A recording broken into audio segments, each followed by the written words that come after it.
Assalamualaikum warahmatullahi wabarakatuh. Perkenalkan, saya Kuratoin dari BSI Pemuda akan mempresentasikan tentang pengaruh profitabilitas, likuiditas terhadap kinerja keuangan perusahaan food and beverage yang terdaftar di BI.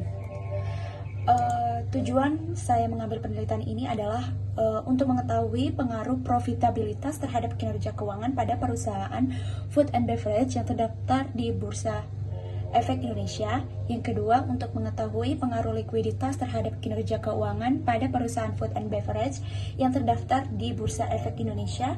Yang ketiga, untuk mengetahui pengaruh profitabilitas dan likuiditas terhadap kinerja keuangan perusahaan food and beverage yang terdaftar di Indonesia, yang terdaftar di Bursa Efek Indonesia. Selanjutnya adalah kerangka berpikirnya. Jadi di sini ada X1-nya itu rasio profitabilitas, X2-nya adalah rasio likuiditas, dan Y-nya adalah kinerja keuangan. Berikut adalah rasio yang akan saya pakai dalam kinerja keuangan di BI. Yang pertama ada rasio profitabilitas. Rasio profitabilitas ini juga alat analisis keuangan yang digunakan untuk mengukur kemampuan suatu perusahaan dalam menghasilkan keuntungan atau laba dari operasinya.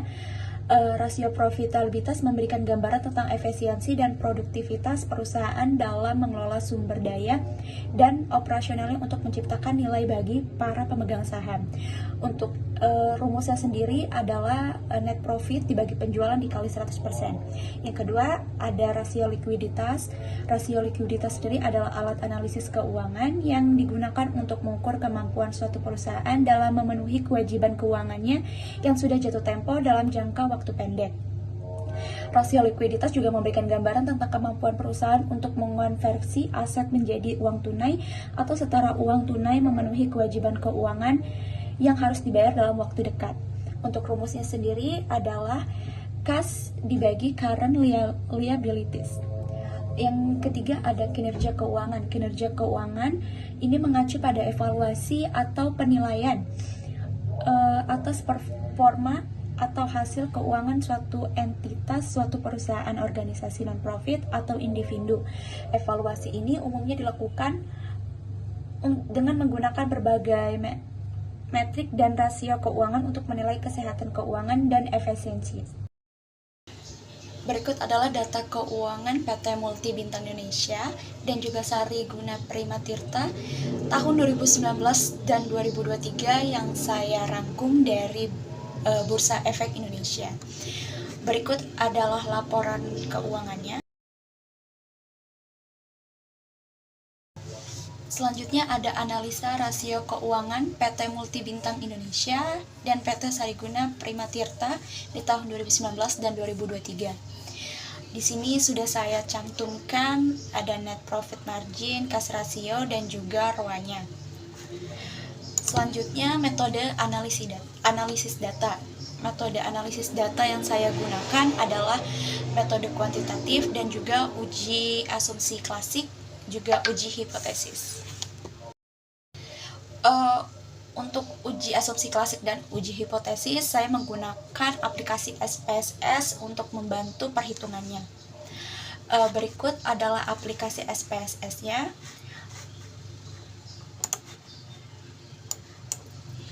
Di sini saya mencantumkan X1, X2, dan Y, yang dimana X1 itu adalah net profit, X2-nya adalah cash ratio, dan Y-nya adalah ROA. Untuk label keempat diabaikan karena itu adalah next step selanjutnya. Itu diisi di variable view. Untuk X1, X2, dan Y-nya. Lalu kita ke balik ke data view. Di data view kita mencantumkan angka-angka yang sudah kita hitung rasio tadi ke dalam data view. Jika sudah dimasukkan seperti ini, dipastikan untuk pemasukan angkanya benar agar bisa dibaca oleh SPSS dengan mudah. Selanjutnya, untuk menganalisis data Di SPSS-nya dari yang sudah kita lakukan di SPSS tadi, kita sudah mendapatkan yang uji asumsi klasik. Yang pertama, uji normalitas. Di uji normalitas ini kita mendapatkan histogram, plot, dan juga Kolmogorov.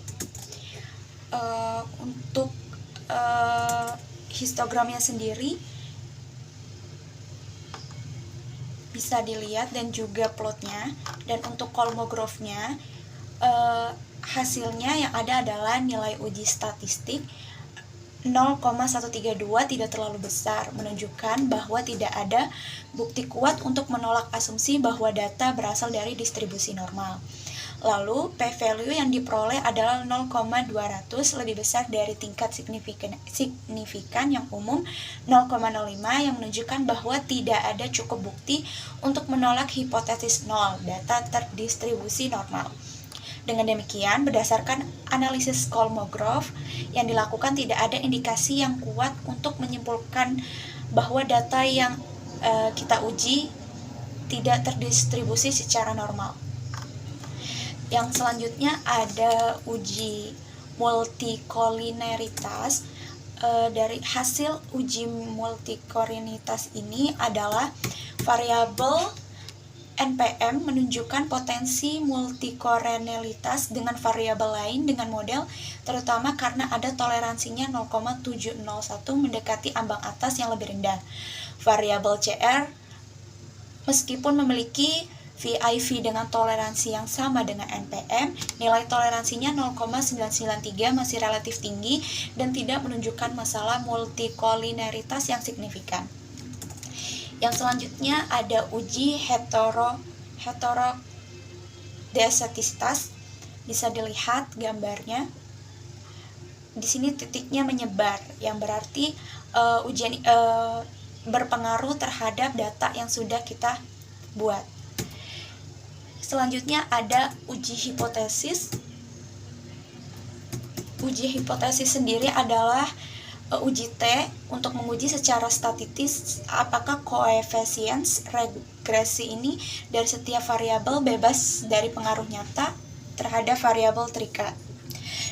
Berdasarkan uji hipotesis, uji parsialnya, kita bisa mendapatkan hasil yang pertama konstan dalam model ini ditemukan signifikan secara statistik. Yang kedua, variabel net profit margin dan cash ratio tidak ditemukan signifikan secara statistik dalam model ini.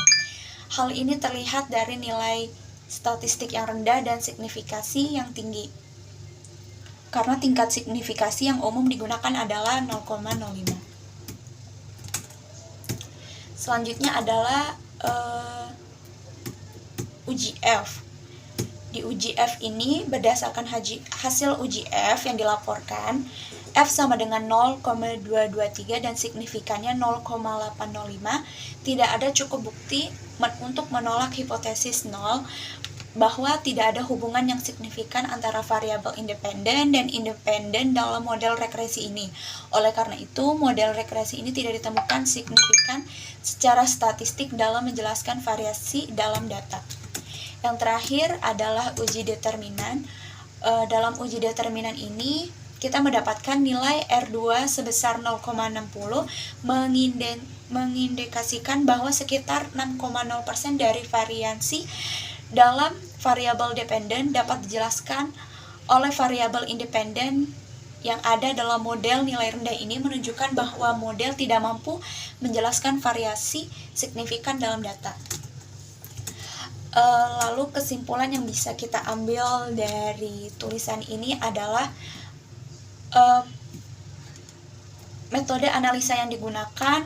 Penelitian ini menggunakan metode analisa kuantitatif dengan asumsi klasik dan menguji normalitas data untuk multikolineritas untuk menguji keterkaitan antara variabel, dan uji hipotesis untuk mengevaluasi pengaruh variabel bebas terhadap variabel terkait.